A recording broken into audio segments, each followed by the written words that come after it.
분양을 받으면 우리 집은 뺏기게 되고 조합이 찬성을 하면 나는 손해본다, 매매도 하지 못하게 되십니다. 가로수택에 총 3번의 현금 청산 기회가 있습니다. 오늘은 제 의견이 아닌 실제로 자료를 한번 직접 확인해 드리도록 하겠습니다. 그러면 착시 효과가 생깁니다.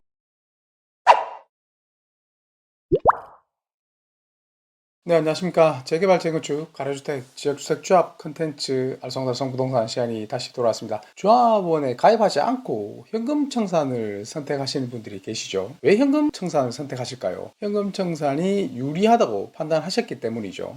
그럼 어떻게 현금 청산이 유리한지, 조합원 가입이 유리한지 판단하셨을까요? 정말 확신을 가지고 현금 청산을 선택하신 건지 궁금합니다. 오늘은 실제 매도 청구 결과와 또 최종 감정 금액과 조합에서 감정평가 금액의 차액을 직접 확인해 드리도록 하겠습니다. 그리고 해당 현장은 조합원으로 분양 신청하는 것이 어떤 차이가 있는지도 확인을 한번 해 드리겠습니다. 이렇게 저희 알쏭달쏭 부동산 채널에서는 가로주택과 재개발, 재건축, 그다음 지역주택 조합 컨텐츠를 바로 확인하실 수 있는데요. 구독 설정해 놓으셔가지고 너무 늦지 않게 소식을 함께 하시기 바라겠습니다. 많은 분들이 조합 초기에는 조합 사업에 반대를 해서 의사결정을 하기 위해서 구체적으로 생각해 보지도 않은 채 그냥 뭐 네 마음대로 한번 해봐라 하고 반대하시는 분들이 많이 계시거든요. 특히 가로주택 정비사업이라는 생소한 사업에 이름도 마음에 들지 않아서 반대하시는 분들도 계시고요. 하지만 요즘 경기에는 어떻습니까? 반대하지 않으셔도 멈춘 사업장이 매우 많죠. 이 사업이란 것이 주민들의 반대, 찬성을 떠나서 사업성이 나오지 않으면 멈출 수밖에 없습니다. 그런데 사업성이 있는 현장에서는 사업이 정상적으로 절차를 따라 진행되기 때문에 현금 청산자들에 대한 매도 청구 절차가 진행이 되는데요. 이렇게 매도 청구가 진행이 되면 법원에서 본인이 가지고 계시는 집에 가처분 금지와 함께 매도 청구 소송, 피고 이렇게 해서 서류들이 날라오게 됩니다. 이렇게 되면 몇몇 분들은 감정으로 흥분해가지고 막 대응하시는 분들도 계시는데요. 댓글에도 이런 글이 많이 보입니다. 가로주택은 없어져야 된다. 이거 누구를 위한 사업이냐 하고 주장하시는 분들이 많이 계시는데요. 이 영상을 보고 계시거나 제 채널에 오시는 분들도 이런 분들이 많이 계실 겁니다. 제 의견을 한번 말씀을 드리면 가로주택은 차선책입니다. 차선책. 무조건 최선의 방법은 아니다라고 늘 의견을 드립니다. 지금 개발할 수 있는 다른 방법이 있으면 다른 방법을 하셔야 돼요. 하지만 이렇게 특혜를 주면서 하는 이유가 다른 방법으로 개발이 되지 않기 때문에 해놓은 거고요. 이제 앞으로 대선이 남아있고 정권이 바뀌게 되면 대규모 재개발, 재건축의 방향이 어떻게 되는지 확인해 보시면 어떤 시장이 올 건지 대략적으로 예측은 하실 수 있습니다. 그럼 이렇게 여쭤봅니다. 왜 가로주택 사업 왜 반대하시나요? 이렇게 여쭤보면 대부분 여러 가지 의견 중에 이런 의견이 많습니다. 집이 너무 좋다. 이 동네가 너무 좋아. 그래서 반대한다. 근데 가보면 오래되고 누수도 있고 곰팡이도 피고 임대도 잘 나가지 않는 이런 집인데 그렇게 말씀하시거든요. 그래서 정말 그 이유 때문에 반대하시나요? 이렇게 여쭤보고 싶은데 진짜로 소수의 그런 분들도 계실 거지만 경험상으로는 조합원 반대하시고 가입 안 하시는 이유는 여러 가지 중에 돈 이유가 가장 큽니다. 금액 때문이죠. 만약에 충분한 돈이 보장이 되면 다들 찬성하시거든요. 가로주택 관련해서 특히 매도 청구, 현금 청산에 관련돼서 유튜브에서도 많은 영상들이 나와 있는데 특히 변호사님들께서 운영하시는 보면 매도 청구 소송에 대해서 어떻게 되면 평가액을 더 많이 받을 수 있고 또 심지어는 구역에서 재책이 될 수도 있다는 컨텐츠에 관련 영상을 만들어 놓으신 걸 봤는데요. 제가 하고 있는 현장에서도 매도 청구 소송을 실시해서 결과가 나왔는데 결국 법원 감정평가 나오니까 제일 먼저 담당 변호사 이렇게 불만을 토로하시더라고요. 변호사가 다 필요 없다 하면서 다들 그렇지는 않으시겠죠. 하지만 그럴 수밖에 없는 이유도 있습니다. 가로주택 정비사업은 절차가 빠르기 때문에 감정평가 나오는 거랑 그다음 분양 신청, 그다음 매도 청구 결과 나오는 거랑 다른 재개발, 재건축보다 매우 빠릅니다. 빨리 진행이 돼요. 간격이 그렇게 길지가 않아요. 그렇기 때문에 차이가 별로 나지 않죠. 다른 재개발, 재건축은 감정평가 받은 그다음에 다른 여러 가지 소송이나 분양 신청 등등의 기간적인 차이가 많이 나기 때문에 차이가 많이 나지만 여기는 이번에 감정평가 금액이나 많이 차이가 날지 실제로 변호사님들 그렇게 주장하시는 분도 계시는데 오늘은 제 의견이 아닌 실제로 자료를 한번 직접 확인해 드리도록 하겠습니다. 현장에서 과연 가로주택 매도 청구가 됐을 때 원래 종전자산 평가, 감정평가보다 더 많이 받았는지 한번 확인해 보겠는데요. 보면서 말씀을 좀 드리도록 하겠습니다. 현금 청산 이유가 초기에는 반대하시는 분들이 가로주택 사업이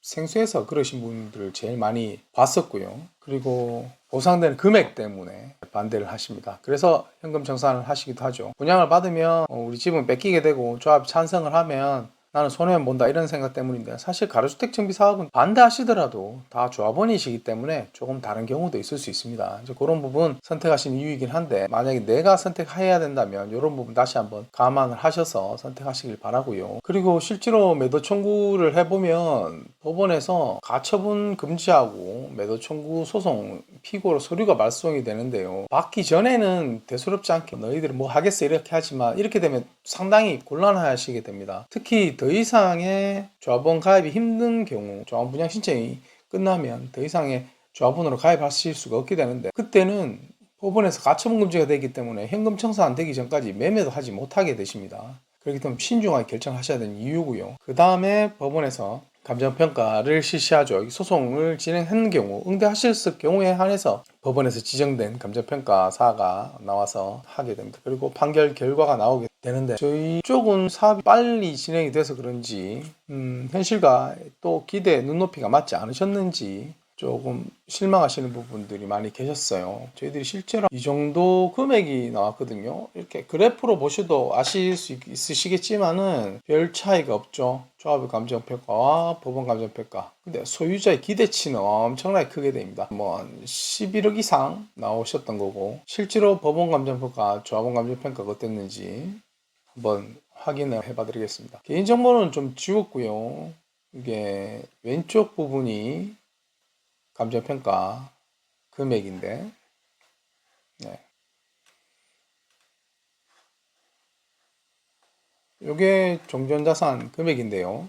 통지문에 보시면 이렇게 되어 있습니다. 그때 현장은 대구고요. 적은배다가 좀 지우긴 했는데, 이게 법원, 이게 감정평가 받으신 금액이에요. 종전자산 총이 7억 5,581만 9,180 이렇게 나왔는데, 산술평가 이렇게 나왔는데, 나는 이거는 만족 못하겠다 해서 결국은 감정평가 금액 별도의 소송 비용과 변호사비를 사용하셨겠죠. 그래서 7억 8,500 정도로 상승이 되셨습니다. 사실 이 지역은 조합원 분양가가 시세보다 약 4억 정도, 적게 잡아도 3억 정도 시세보다 싸게 공급이 되는데 손해죠. 손해입니다. 이건 제가 봤을 때 현금청산보다는 조합원 가입이 훨씬 더 유리했었던 거고요. 그 다음 판결도 그렇습니다. 이건 금액이 좀 크죠? 이분들은 처음부터 완전히 반대를 하셨는 분인데, 그래도 마지막에 조합이 정상적으로 진행이 된다면 이분들도 큰 평수 하셨으면 한 채당 5억인데, 그 정도 면적이면 두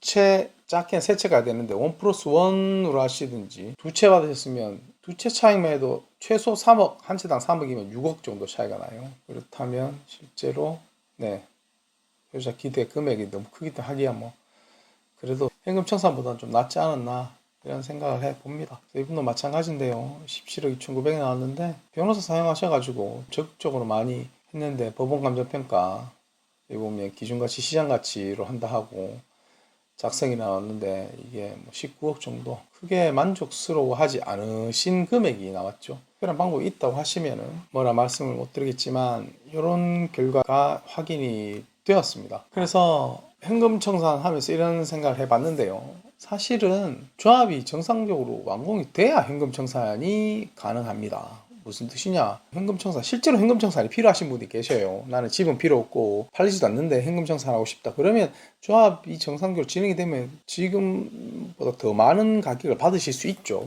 그렇기 때문에 조합이 정상이 진행되고 조합이 돈이 있어야지 돈을 지급하실 수 있기 때문에 그런 부분은 판단을 하셔야 되는 부분이고요. 가로수택은 총 3번의 현금 청산 기회가 있습니다. 그러니까 초반에 동의를 하지 않으셔서 처음부터 현금 청산에 들어가지 마시고요. 사실 좀 더 길게 기회를 가지시려면 조합에 동의를 하시고 조합 분양 신청 때 판단하셔가지고 그때 다시 현금 청산 하셔도 되고요. 또 한 번 더 비공식적인 기회가 있습니다. 조합 분양 신청하시더라도 또 실제적으로 계약서 작성하실 때 시장이 또 바뀌었을 수 있잖아요. 그때 분양 계약서 작성하지 않으시면 또 현금 청산이시거든요. 그러니까 처음부터 아예 현금 청산을 선택하실 필요 없고 조합이 동의를 하셔가지고 사업 진행 여부를 보시고 선택하시는 게 훨씬 더 현실적인 이익이 나온다, 이렇게 설명을 드릴 수 있습니다. 가로주택 컨텐츠를 한 지 한 2년, 3년 정도 차이가 됐는데 지금은 한 90% 이상이 정상적인 속도를 못 내고 있어요.